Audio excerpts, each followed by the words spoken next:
يقول شاهر راحق الضاق حالي، والهم صار اليوم ساري بالأنفاس. هم وضجر قد جاي من كل جالي، وهموم باقعة فوق راسي لها ساس.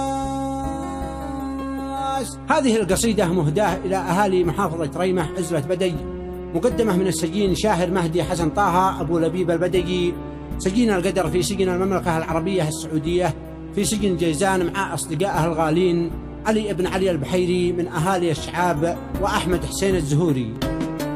نظمت حرف الشعر من ضيق بالي، يوم إن قلبي صابه الهم واليوم، يوم إن أنا مشتاق لأهلي ومالي، كتبت شعري من هواجس وإحسان، مشتاق للديرة وكل الأهالي، شوق السجين اللي تباعد عننا.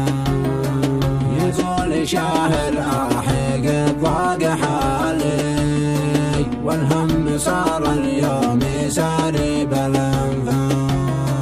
هم ضجر قد جاي من كل جالي، وهموم باقعة فوق راسي لها ساس. سهير العين طول الليالي، يوم إن أنا مسجون في سجن حساس.